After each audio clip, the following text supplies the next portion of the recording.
Ya, satu hari menjelang rilis data non-farm payroll, tapi sebelum itu kita akan menghadapi rintangan yang juga gak kalah menarik, yaitu data ADP nanti malam. Kira-kira dalam 1 atau 2 hari ke depan, anggapan market akan seperti apa ya? Dan apa yang akan menjadi faktor penggerak dan kemungkinan potensi bagaimana reaksi dari para pelaku pasar nantinya. Ini dia ulasannya. Oke, faktor penggerak market di sini saya bagi jadi 3 bagian. Yang pertama dari OPEC, yaitu kabar terkait dengan produksi minyak yang menurut rencana rumornya OPEC kelihatannya masih tetap akan produksi lebih banyak dan bahkan ada pengumuman baru ini kaitannya dengan produksi di bulan berikutnya ya. Kemudian juga terkait dengan lapangan kerja Amerika yang ternyata turun. Ini didapati data job openings tadi malam yang rilisnya ternyata 7,18 juta dibandingkan ekspektasi 7,3 juta. Jadi pada dasarnya ini memberikan indikasi bahwa jumlah lapangan pekerjaan atau jumlah lowongan pekerjaan lebih tepatnya itu mengalami penyusutan.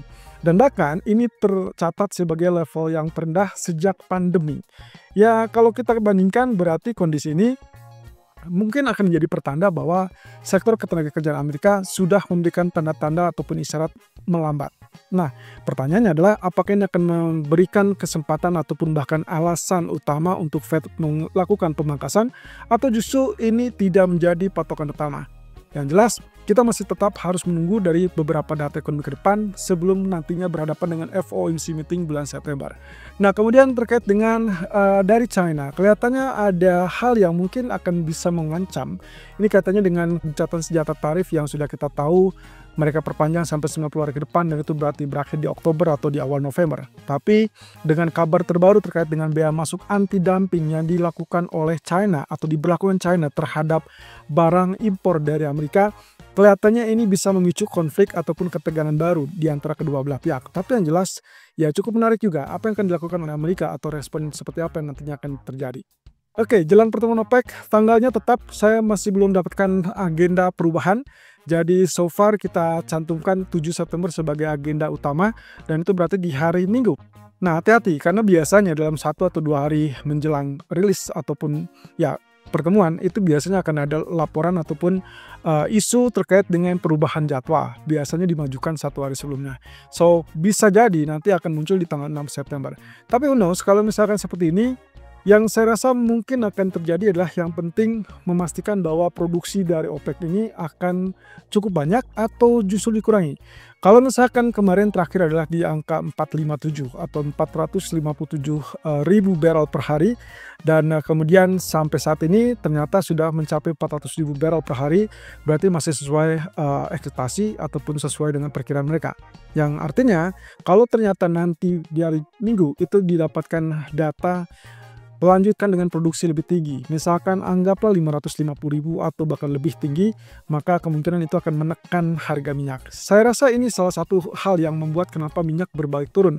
Setelah sebelumnya 2 hari terakhir dia sempat spike, sempat naik dari 63 ke 65, tapi sesuai dugaan kita, ternyata posisinya juga tidak terlalu kebal. Dengan kenaikan ini menunjukkan ada indikasi bahwa sepertinya faktor geopolitik terkait dengan ketidakpastian masalah Rusia-Ukraina sudah mulai tidak menarik perhatian para pelaku pasar. Nah, so far yang saya lihat juga ada tekanan dari inventory minyak Amerika versi API yang ternyata listnya adalah angkanya naik ke 0,6 juta. Tentunya dengan inventory yang melekat memberikan petanda bahwa pertama mungkin produksinya lebih tinggi seperti yang dijadikan oleh Trump kemarin. Kemudian yang kedua adalah kaitannya dengan tingkat permintaan yang masih relatif lebih lemah. Itu artinya kalau misalkan jumlah pasokan lebih tinggi dibandingkan permintaan, of course yang akan kita lihat adalah penurunan kepada harga minyak. Itulah seperti yang sekarang ini kita lihat harga minyak itu kembali ke level $63. Kalau misalkan ke depan ternyata level ini bisa ditekan lebih lanjut, maka hampir dipastikan kita akan kembali melihat level 62 ataupun bahkan $60. Tapi hati-hati karena beberapa minggu terakhir level 62 ataupun 63 ini cenderungnya adalah relatif bertahan. Kemudian secara keseluruhan harga minyak akan relatif bergerak stagnan di kisaran 63 sampai $65. Nah ini kaitannya dengan kebijakan anti-dumping dari China terhadap barang yang disebut sebagai serat optik atau kabel serat optik yang diimpor dari Amerika. Kelihatannya dengan pengenaan tarif yang diberlakukan 33% sampai 78% ini bisa saja mengganggu hubungan harmonis kedua negara. Kaitannya dengan harmonis ini yang kita kaitkan dengan perkembangan terakhir, yaitu kesepakatan terakhir di bulan Juli, waktu mereka sepakat untuk menunda ataupun bahkan gencatan senjata tarif dari yang level 100% lebih menjadi kisaran 30 dan 10%. Nah, otomatis dengan kebijakan dari Kementerian Perdagangan China ini, kelihatannya ini akan lanjut dengan pemberlakuannya sampai ke 2028. Jadi cukup panjang ya. Ya, yang menurut kabar yang saya dapatkan, ini disebabkan oleh salah satunya adalah merespon dari kebijakan masalah pembatasan sektor chip dari China ya. Jadi atau dari Amerika terhadap China. Jadi saya rasa ini akan memicu kembali konflik yang memanas kembali atau dalam artian mungkin akan tegang kembali dan kemungkinan perang dagang akan berlanjut. Kalau begini, rasa-rasanya sih kita mungkin harus waspada dengan ketidakpastian dalam 1 minggu ke depan.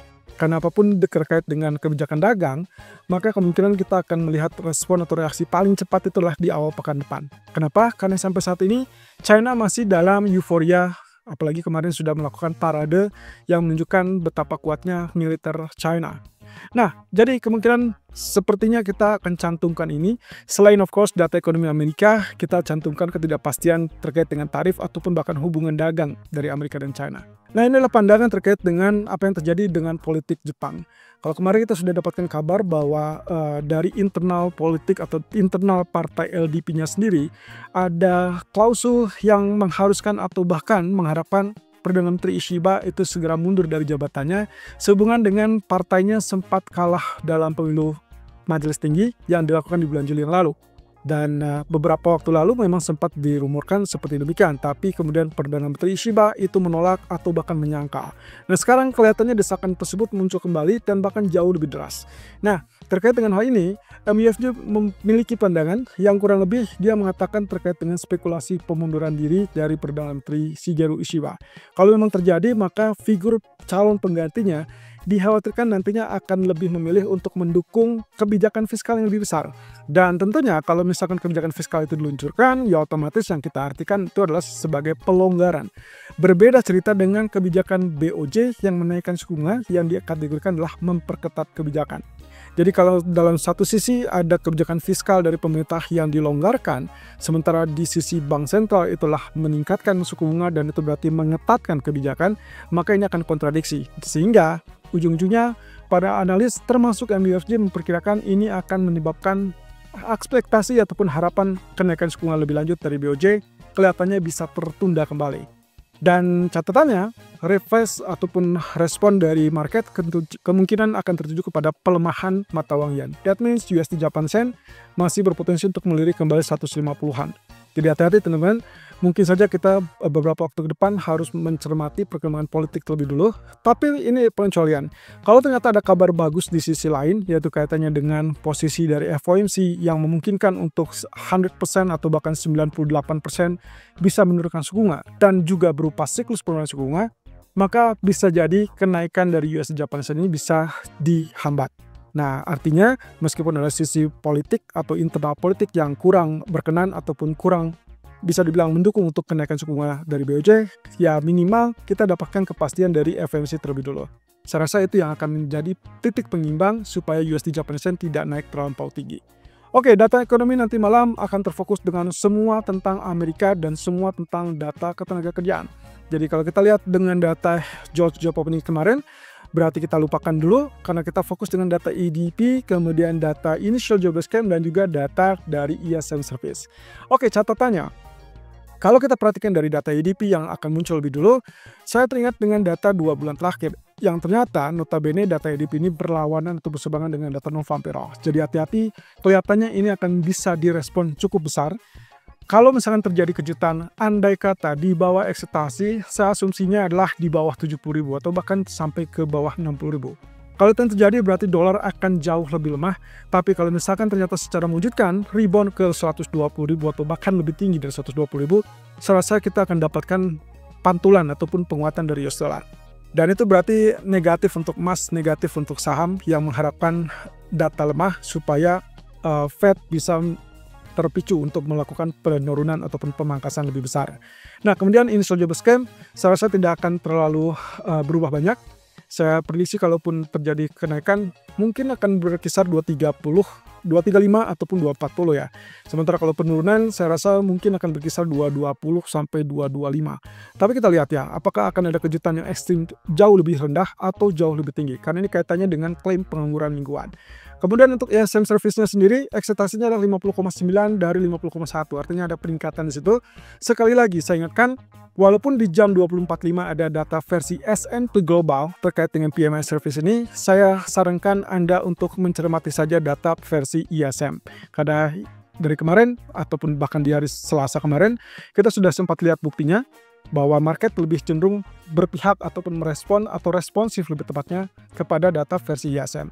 So kalau misalkan datanya di atas 50,9 atau katakanlah 51, 52, maka itu akan sangat-sangat kuat untuk US dollar. Tapi kalau dia ada kejutan di bawah 50, apalagi di bawah 50 berarti mengindikasikan kontraksi, maka kita akan lihat pelemahan dari US dollar. That means kemungkinan kita akan bisa mengharapkan emas bisa saja rebound di malam hari. Jadi hati-hati, walaupun skema ataupun skenario pagi ini adalah sell untuk emas, kelihatannya nanti malam bisa saja berubah tergantung dari 3 data tersebut. Nah, penghujung data itu adalah crude oil inventories. Ini adalah versi EIA. Kalau tadi malam positif dan itu menandakan bahwa tingkat permintaan yang lemah, berarti coba perhatikan data ini.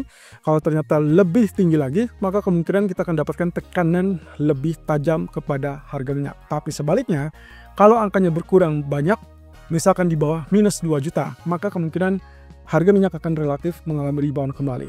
Nah, catatan untuk besok malam, yaitu terkait dengan non-farm payroll, saya coba bandingkan kembali antara ADP dan non-farm payroll supaya Anda tidak tertukar dan juga tidak memberikan opsi yang kemungkinannya akan keliru. Yaitu kita sudah sempat bahas ini berkali-kali bahwa setiap ada muncul ADP dan NFP itu tidak selalu menunjukkan data yang relatif bisa dibilang sinkron. Ya, artinya tidak selalu bahwa ADP bagus itu akan juga diikuti oleh NFP yang bagus, atau sebaliknya ADP jelek akan diikuti oleh NFP yang jelek. Dua-duanya dalam 2 atau 3 bulan terakhir terlihat selalu memberikan kejutan yang mungkin sangat memberikan shock terapi kepada market. Jadi hati-hati, besok malam kalau misalkan data non-farm payroll itu muncul, jangan pernah membayangkan data tersebut akan sama dengan ADP nanti malam. Jadi kalau misalkan catatannya ADP nanti malam ternyata menunjukkan lebih rendah daripada ekspektasi, yaitu 73.000, anggap saja kemungkinan itu hanya direspon atau bereaksi mungkin sampai ke hari Jumat pagi. Sementara di Jumat malam, begitu Anda berjibaku dengan non-farm payroll, Anda tidak boleh atau jangan untuk menganggap bahwa data ADP tersebut sebagai acuan. Tapi lihatlah data secara keseluruhan dan juga rumor-rumor yang berkembang. So, saya rasa kalaupun misalkan data ADP nanti malam relatif lebih rendah, maka banyak kemungkinannya non-farm payroll besok malam itu akan berada di 80.000 atau kembali di atas 100.000. Tapi catatannya, meskipun dia di atas 100.000, selama dia masih tetap di bawah 200.000, karena secara agregat dalam 1 tahun terakhir kita melihat data tersebut relatif turun, maka itu tidak akan membatalkan penurunan suku bunga Fed di tanggal 17 ataupun 18 September mendatang. Nah, jangan lupa nanti sore kita akan coba live streaming untuk mengganti hari Jumat dan kita akan bahas terkait dengan peluang nanti malam sampai ke data non-farm payroll yang harus Anda antisipasi kaitannya dengan data ADP ataupun bahkan dengan data NFP.